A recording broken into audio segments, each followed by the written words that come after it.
All right. Hey, everybody. It's Linda here. Today, we have a very special gift.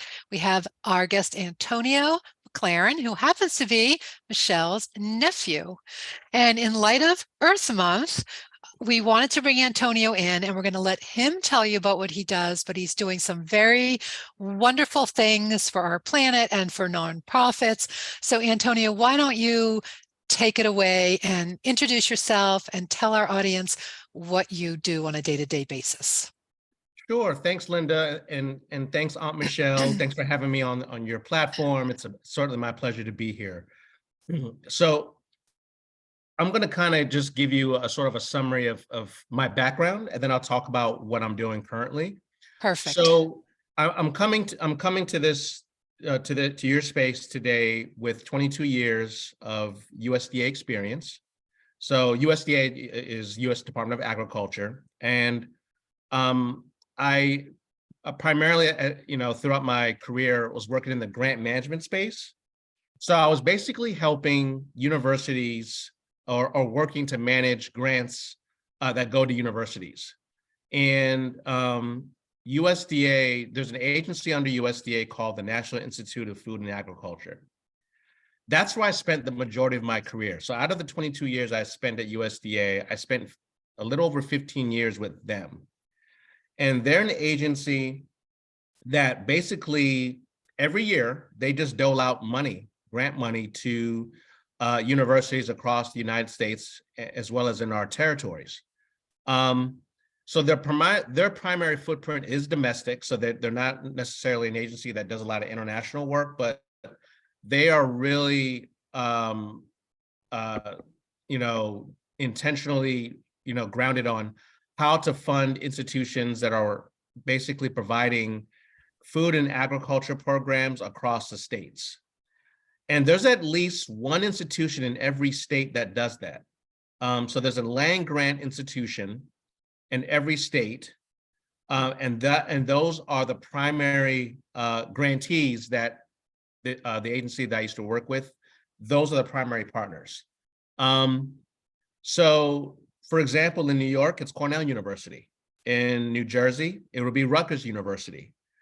And in Pennsylvania, it's Penn State University. So, and all these universities that I'm naming have food and agriculture programs. So what that means is, quickly, you have academic programs, so that, that's basically where students are getting trained and basically being recruited and graduating in agricultural majors so that they can work in the industry. But then you also have research programs that are taking place. And then you have programs called extension. Extension is basically sort of how do we get the good news out into the public. So it's like outreach. And that is basically taking the research discoveries and getting it out into the community so that the community can use it. So I was involved in this grant making space for, again, 15 years.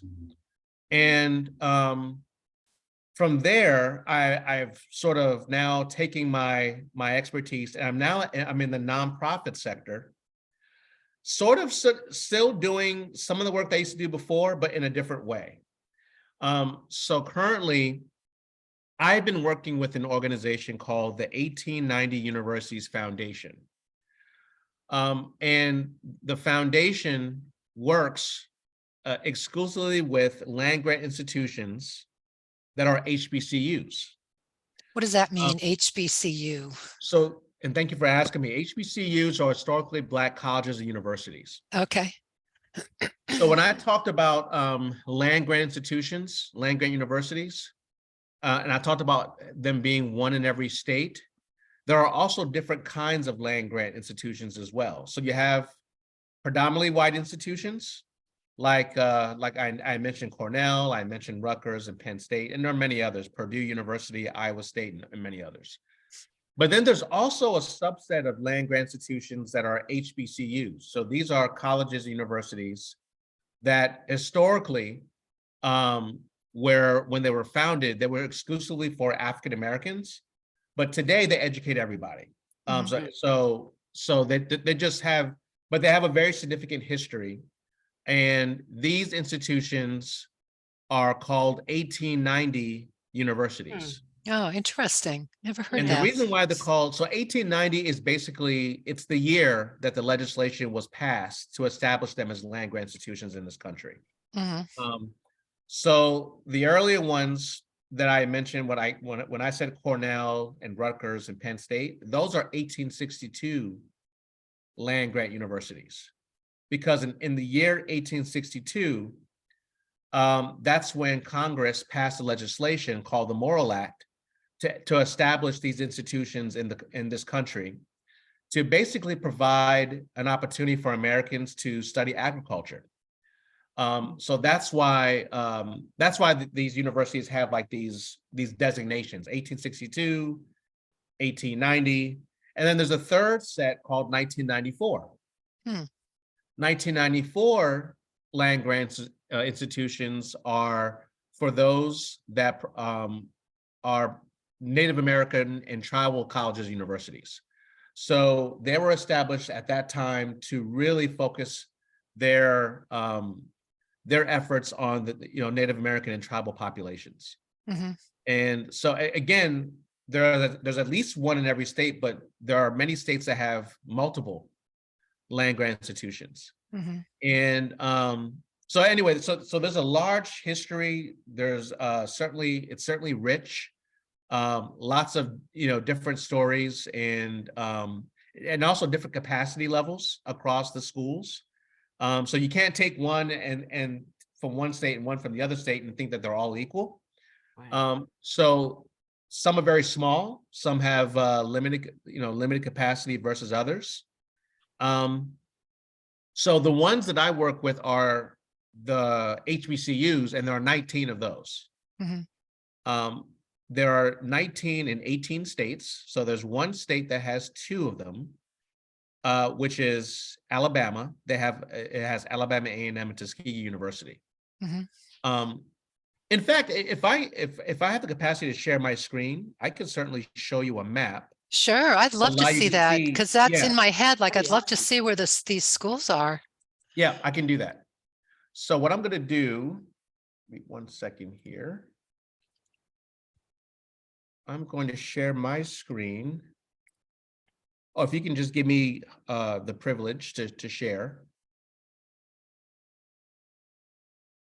I just did. Can you share now? Yep, I sure can. Good. Okay. Okay. Oh, Can you wow. see? Yep. Okay. Okay. So you can see the Yes. map. Yeah. So on the map, this shows all of them. This is all the land Wow. grant institutions that we have. So every This- year, do these schools get money, every single one of these dots that we see? Correct. Wow. Okay. That is correct. And my organization that I work with works with all the schools that have a white star. Okay. These are the 1890 schools. Yep. And you'll notice, one of the things that you'll notice by the map is that most of the 1890s are in the southeastern portion of the United States. Uh-huh. That's not an accident. That's really because historically, when these institutions were founded as 1890 universities, Hmm. this was during the Reconstruction era that we were in. This is post-slavery. So this is during a time when most of the freed slaves were in the southern states. Yep. And there was not a lot of migration during that period. So really the intention of Congress at that time was, how do we create institutions that would provide an opportunity for African Americans in this country to learn about agriculture in states where they are? And that's why these institutions are, looking at the map, they're really mainly in the South, Right. because that's where they were located. Sure.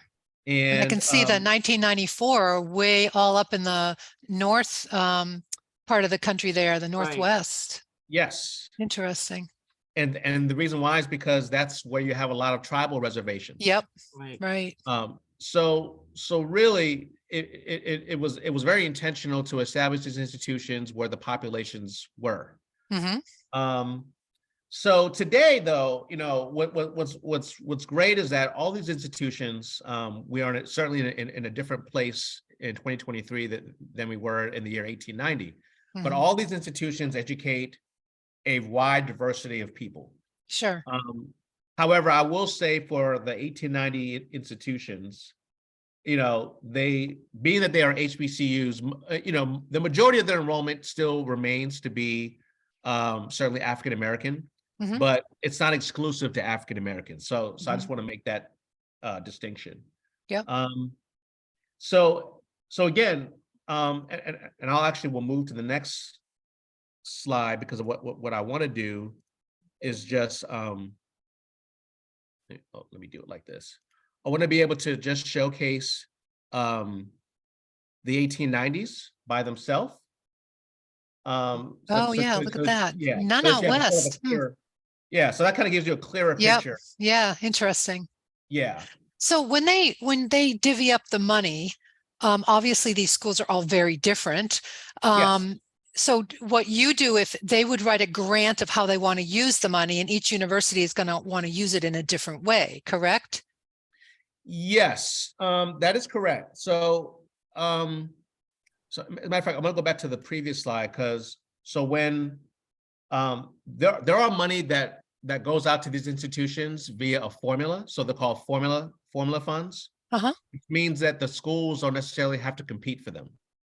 They Well, they do or don't have they to. don't? They They don't. don't have to compete. They don't have Okay. to compete.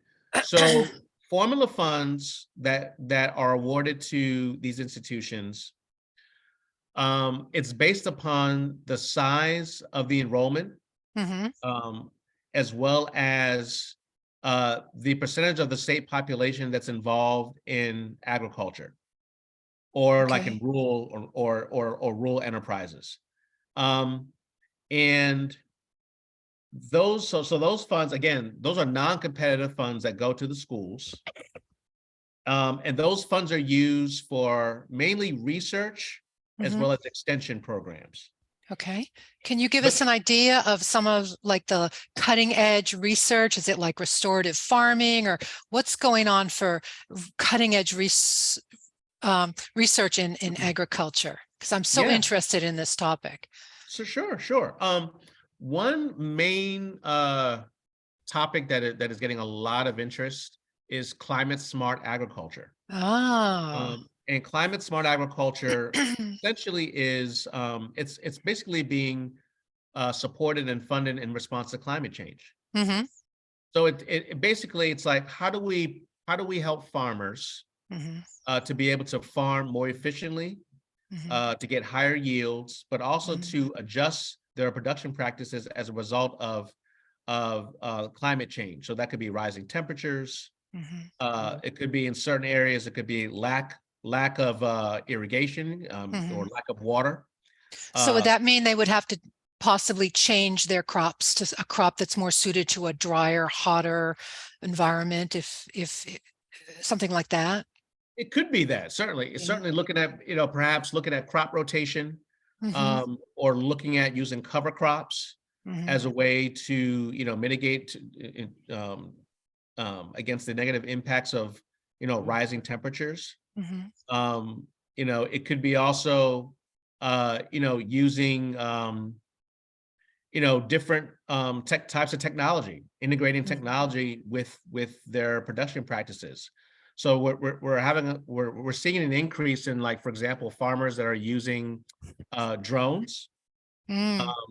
drone technology to basically help them with building mapping for their farm enterprises, because Hmm. that when you build maps, it allows them to sort of understand where are the most effective parts of what's the most effective way to maybe using the spraying of pesticides or certain chemicals in order to help them to protect their production from invasive pests Hmm. or diseases and other factors that might be a negative factor on their production. Sure. And So farmers are really at the leading edge of climate change. certainly, certainly, yeah. And then the other thing is that we're also seeing that the number of farms are contracting. I mean, really, less than 1% of the U.S. population is involved in farming. Right. That's not a lot of people, and we are approaching so the current data suggests that as we approach the year 2050, our population will be just around the $10 billion $10 billion number in population. So we'll have 10 billion people that will have to feed globally as time, the next 25 years or so. So we're really, at the same time, land is not increasing.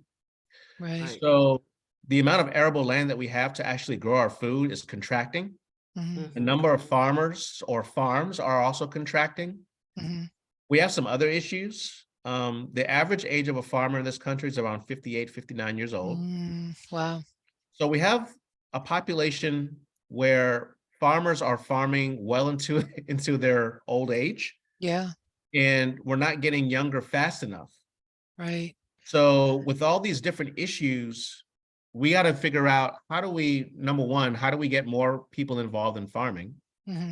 But also, what are some things that we can do to, provide better tools for farmers because of climate change and other issues, better tools, better resources, more funding, so that we can continue to feed, provide, food for people, provide, feed, fuel. I mean, so it's all these different things that we need, that really relies on agriculture.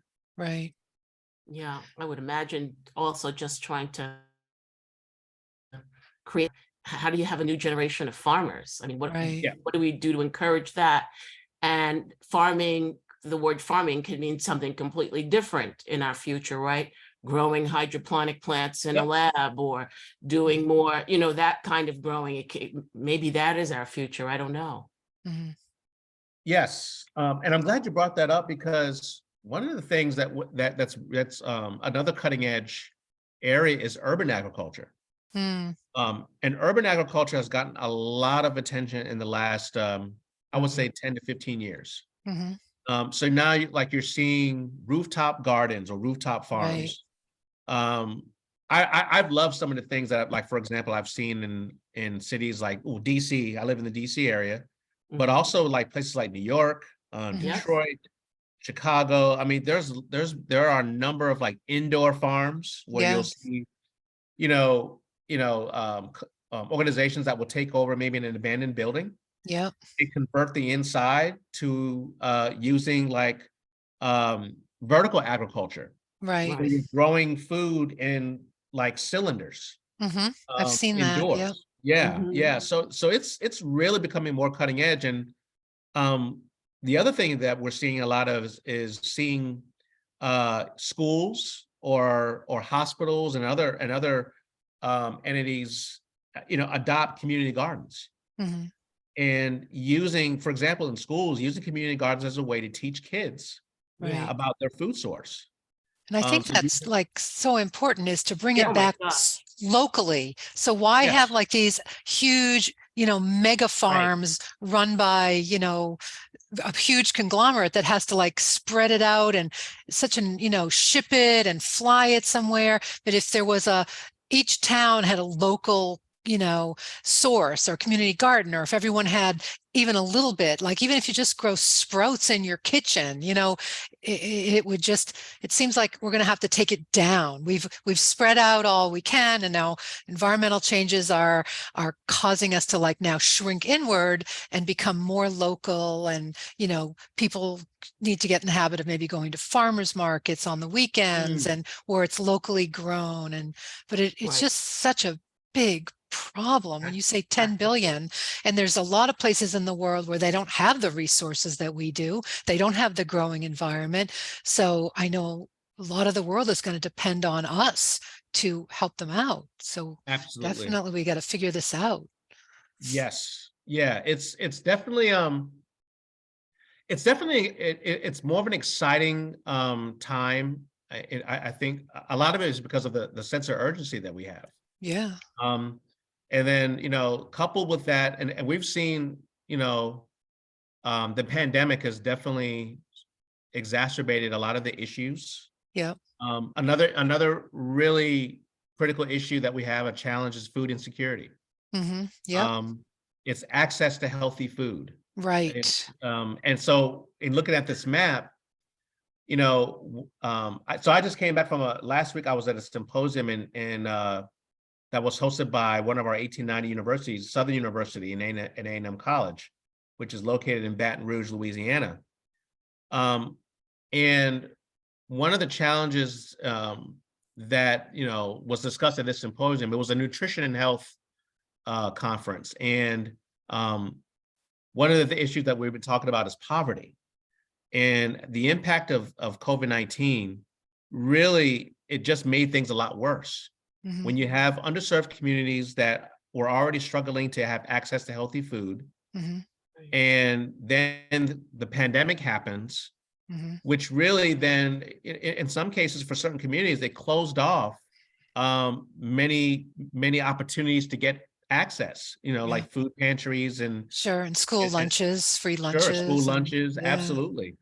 And in some cases for school lunches, I mean, that's like what maybe the only opportunity for some kids to actually eat something healthy. Yeah.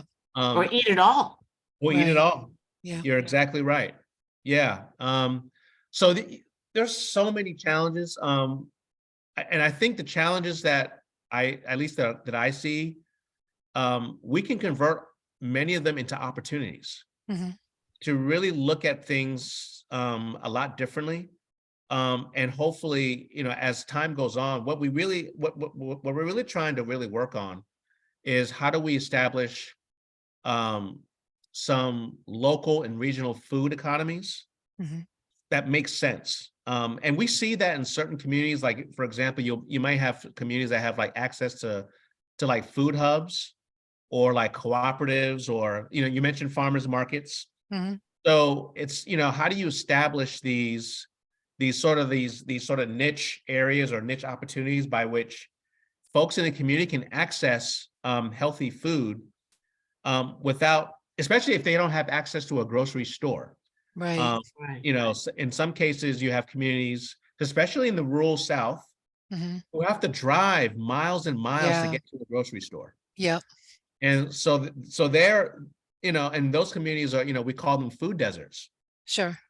Where it's like it's dry. There's just no opportunity to really get healthy food. So then they're relying on, in certain cases, they're relying on like corner stores or going to the gas station and eating gas station. Food, just disgusting prepackaged, not real food, just stuff to fill them up, but not to nourish them, certainly. Correct. So so anyway, this was a lot of work that I was doing at USDA. So anyway, the work that I'm doing now really focuses on these schools here, in terms of the 1890 Foundation. So, and again, these schools, because of where they are and historically, who they've been serving, they really do have an emphasis on providing resources to underserved audiences. So the organization that I'm with, and I'll stop share. The organization that I've been working with, we've been in existence for 6 years, so we're pretty young. But we've had some tremendous outcomes over the last 3 years, and I joined the organization about 2 years ago. And in my role, I serve as the vice president for programs, where I basically sort of oversee and manage the program portfolio that we have. But again, it's the cool thing is that I'm really bringing a lot of my USDA expertise. I've sort of brought that with me to this nonprofit space, where now not only I can continue to work with these universities, but I can also participate in things I couldn't do before, like advocacy. So I can now be more vocal. I can go on Capitol Hill, for example, and that's amazing. And really, advocate for the programs. I couldn't do that when I was a federal employee, but I can do it now. Right. That's Well, awesome. that's amazing. Well, you give me hope talking to you, 'cause I love to hear that there's money going to solve these problems and that there's young people that are learning how to solve these problems, because I get it with the farmers. I mean, their children don't want to follow in their parents' footsteps, and it's such a hard, unrewarding life, and you're dependent on the weather and the economy and so much. So I can understand why the farmers don't want to, they can sell their land for millions of dollars and go retire in Right. Florida, rather than pass up on their hardship and hard work to their kids that don't want anything to do with it. So Correct. it is scary that the land is all disappearing for, condominium projects and resort areas. And I think finally now it's hopeful for what you're saying, that we're starting to think ahead. How are we going to feed these people when our land is shrinking? So that's hopeful that we're at least talking about it and thinking about it and planning it. Yes. Yeah. Yeah. I've always been privileged to work in this space, and I'm excited also for the next generation. Hmm. I mentioned the conference I was at last week, and there were students there. There were some students that were in attendance, and they're just phenomenal. I mean, Hmm. they're currently finishing up the degrees. They're all looking to work either in USDA or working in industry. So I think the future is bright, Hmm. um, but we do have to continue to recruit, do a better job of recruiting more people, because the the latest data is showing that we're on a year-to-year basis, we have a shortfall. In other words, we don't have enough people to fill the number of jobs that are available in the food and ag sector. Is that Mm. right? Wow. Yeah, Why do you think yeah. that is? I I mean, think part of it, Auntie, comes back to, it's really hard in some cases to recruit young people to major in agriculture, especially out of high school. mhm. In some cases, when you start going to a high school and start talking, and so I used to have a job years ago when I was at USDA, where I was working as a USDA liaison on behalf of Virginia State University. And so I was actually federally employed, but working on the campus at Virginia State, which is also my alma mater. And one of the things I used to have to do is I used to have to go to a lot of high school fairs, career fairs or college fairs. And in some cases, when I talk to high school students about agriculture or food and agriculture, um, it's not a turn on. Agriculture is not It's not sexy. it's Yeah. not sexy. It's It's just, not computer science or it's not. AI development or yeah. Yeah, it's not engineering. It's And I not, felt yeah, like Right. I totally get that. But somehow I was hoping that with this whole new Gen Z yeah, generation, who Mhm. is more food conscious about what they're Right. eating, you have more Right. vegans now than ever, and they're thinking about political reasons not to eat certain things Hmm. and Yep. all of that. They would be more privy to want ownership and how that food is being grown and distributed. So that kind of saddens me that you would think that there'd be more people interested.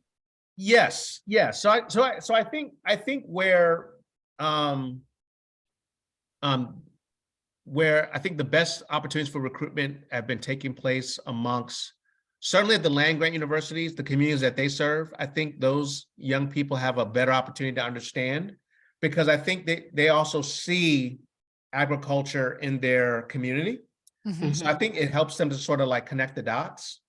Um, and I think Mm. part of what I've been seeing is we've also been trying to change our messaging, because we realize, 'cause I think, Michelle, you just touch up on something, is I think we have to do a better job of marketing agriculture by using either different types of wording, Hmm. or connecting it to challenges or current issues that are taking place, to Right. Right. make it more real.